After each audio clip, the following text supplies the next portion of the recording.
अच्छा, सच में लॉटरी निकल गई है। गेम का आईडी अप्रूव हो गया कि जोसेफ की कॉल आई थी, सीईओ ने गो अहेड दे दिया उनको। They loved it so much. Seriously? वाह। हेलो गाइस, कैसे हो आप सब? तो मैं आ गया हूँ आपका भाई फेवरेट, कभी मैं कभी तुम, एपिसोड नंबर 24। तो भाई देखते हैं अब। शर्जीना के मदर और फादर घर पे आए हैं, वो घर की हालत देख रहे हैं। उनके देखने से तो भाई मुझे लग रहा है कि उनको घर नहीं अच्छा लगा, उनको सोसाइटी ही अच्छी नहीं लगी। ये कैसी सोसाइटी में ये लोग रह रहे हैं। तो भाई वो जैसे ही आए हैं, अब उन्होंने आते ही डायरेक्ट मुस्तफ़ा और शर्जीना को कह दिया है कि मैं तुम्हें यहाँ से ले जाने के लिए आया हूँ। तो अब देखना ये होगा कि इनका रिएक्शन इस पे क्या होता है। मुस्तफ़ा और शर्जीना क्या मानते हैं या नहीं मानते हैं। भाई बहुत बढ़िया मोड़ पे आ चुका है इस टाइम ड्रामा। तो ये देखने वाला होगा कि ये अपनी रिस्पॉन्सिबिलिटीज़ के बाद भी यहाँ पे भी ये खुद ही उठाते हैं या क्या करते हैं ये लोग। भाई बहुत मज़ा आ रहा है देखने में यार, क्या ड्रामा बनाया है ये। बहुत तगड़ा ड्रामा है भाई। जैसे जैसे आगे बढ़ते जा रहे हैं ना, और इंटरेस्टिंग होता जा रहा है ड्रामा। छोटी छोटी चीज़ों का भी ध्यान रखा गया है ड्रामे में।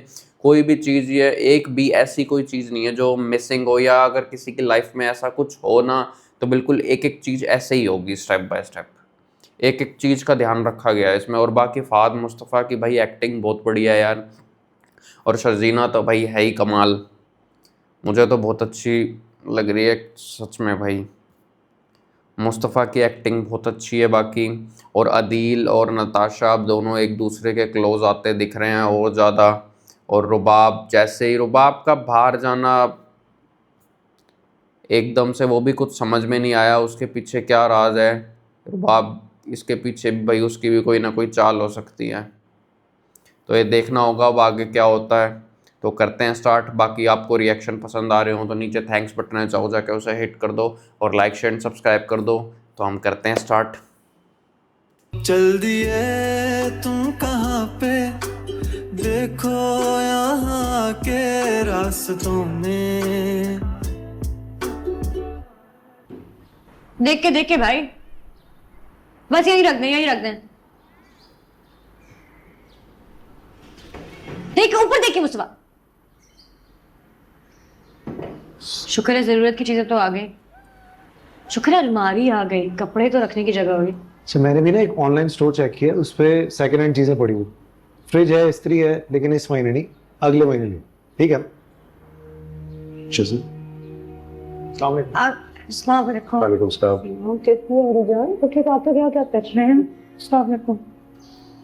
आए बैठे। मैं पानी लेकर आती हूँ। नहीं बेटा, मैं लाता हूँ। नहीं, मैं लेकर आती हूँ। बेटा कोई, आप बैठे तो बैठे, प्लीज बैठ।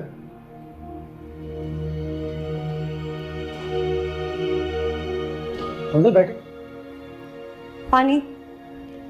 नहीं, मुझे दे दो, मुझे दे दो। मैं ठीक, तुम बैठ। शर्जीना बेटा, तुम पे इतना कुछ गुजर कर अपने बाबा को तुमने बताया भी नहीं। मुस्तफा, मैं तुम्हें और शर्जीना को यहां से ले जाने आया। अपना सामान पैक करो। तुम दोनों हमारी तरफ शिफ्ट हो रहे हो, दैट्स इट। नहीं जाएंगे, मुझे नहीं लग रहा आप ये जाएंगे। देखो, तुम्हारे घर में जो कुछ भी हुआ ना, मेरा उस पर कुछ कहना बनता नहीं है कि तुम्हारा आपस का मामला है।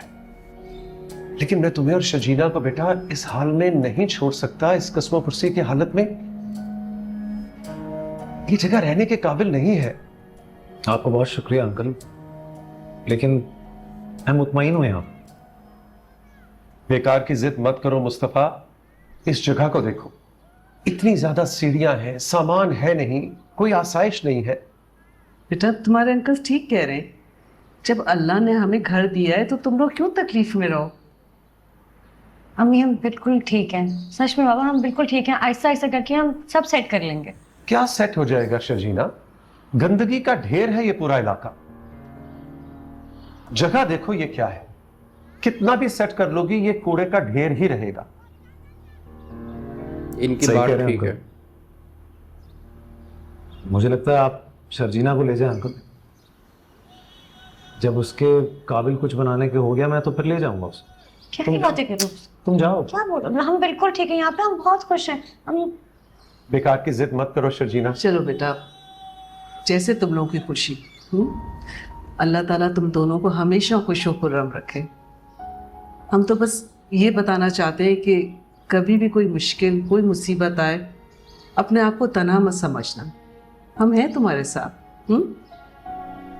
उसमें चाय अरे नहीं बेटा, नहीं चाय वाली बिल्कुल हम चाय- आएंगे, पिएंगे आप। 2 मिनट लगेंगे आंटी, मैं ले आता हूँ। चले। हाँ। अच्छा बेटा। कितने अच्छे हैं यार ये लोग।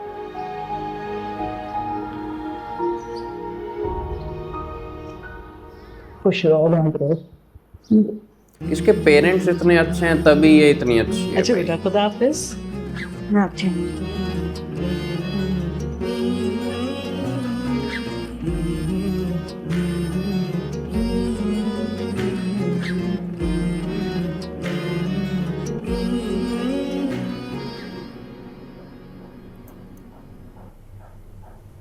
ये रुबाब का घर है, ये तो अदील आया है।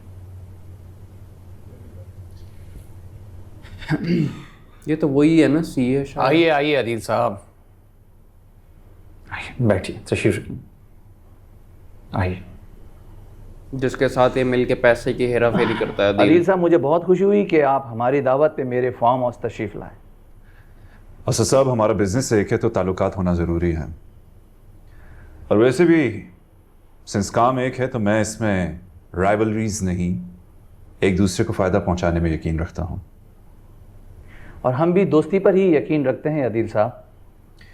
वैसे बदकिस्मती से मंसूर खान और मैडम रुबाब इस बात पे यकीन नहीं रखते, जबकि आज तक उनके और हमारे ताल्लुकात बेहतर नहीं हो सके। मगर अब कंपनी के ज़्यादातर मामलात अदिल साहब के ही हाथ में हैं, और ये बड़ी फ्लेक्सिबिलिटी रखने वाले आदमी हैं। हम काम की बात कर सकते हैं? जी जी बिल्कुल। आई एम श्योर वजाहत साहब ने आप तक हमारी ऑफ़र पहुंचा दी होगी। जी बिल्कुल पहुंच गई, और उसकी बुनियाद पे मैं अपनी सोयाबीन की शिपमेंट को डिले करवा दूंगा, और आपकी शिपमेंट पाकिस्तान में हमसे पहले पहुंच जाएगी। तो हमारी शिपमेंट पहले आने से हमें कितना फ़ायदा हो जाएगा? आपको बहुत ज़्यादा फ़ायदा होगा।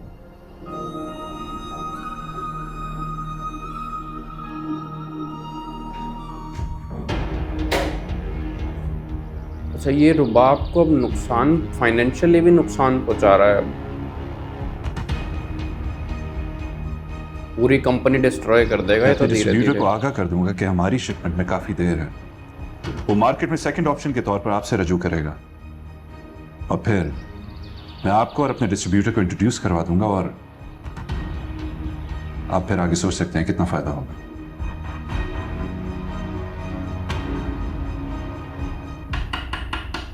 मुस्तफ़ा,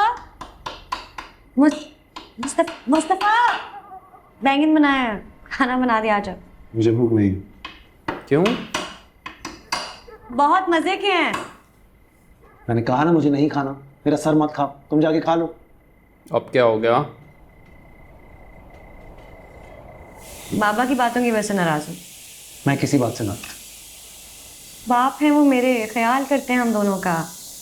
प्यार में इमोशनल होके उन्हें थोड़ा ज़्यादा कह दिया। आई एम सॉरी, मैं उनकी तरफ से माफ़ी मांगती। मैं ज़बरदस्ती लाया था तुम्हें यहाँ, मैंने तुम्हें कहा था यहाँ जाओ। तुमसे मैं कहता रह गया कि जब तक किसी ढंग की जगह का बंदोबस्त नहीं होता तुम अपने माँ बाप के घर जाओ, लेकिन तुम ज़बरदस्ती जिद करके तुम आई यहाँ पर कि नहीं, जहाँ तुम रहोगे मैं वहाँ रहूँ। अब क्या करूँ मैं? हाँ, मैं ही जिद करके आई थी, लेकिन हालात चाहे जैसे भी हो, मैं तुम्हें छोड़ के नहीं जाना चाहती। तो तुम्हारी जिद की वजह से मैं क्यों जलील हो रहा हूँ यार?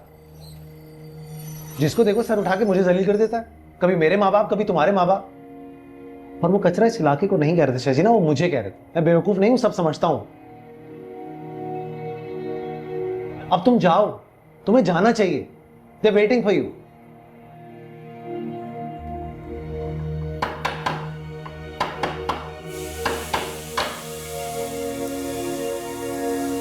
ये मुस्तफ़ा ने ज़्यादा कह दिया। अच्छी मीटिंग गई असद मलिक के साथ, बहुत ही अच्छी ऑफर दी है उसने हमें। देनी भी चाहिए थी, अपनी कंपनी का कॉम्प्रोमाइज़ करके उसे करोड़ों का फ़ायदा दे रहा हूँ। प्लस मैडम रुबाब को तो कुछ शक नहीं हो जाएगा। अभी तो वो यहाँ है नहीं, और जब तक वापस आएंगे ये गेम ख़त्म हो चुकी होंगी। और वैसे भी ब्राज़ील में हमारा जो एक्सपोर्ट है वो बहुत पक्का बंदा है मेरा। शिपमेंट डिले होने की वजह वो पेपर वर्क के साथ तैयार रखेगा। बजाज साहब आपसे ही डिस्कस कर रहा हूँ, लेकिन रुबाब जितनी चालाक अपने आप को समझती है उतनी है नहीं। बस उसकी तारीफें करते रहो, खुशामद करते रहो तो खुश रहती है। उसको पता चलने का सवाल ही पैदा नहीं होता, और ना ही उसके एरोगेंट मगरूर बाप को।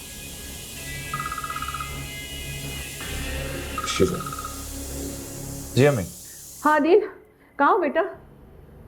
क्या हो गया? वो तुम्हारे अब्बू की बहुत तबीयत खराब है।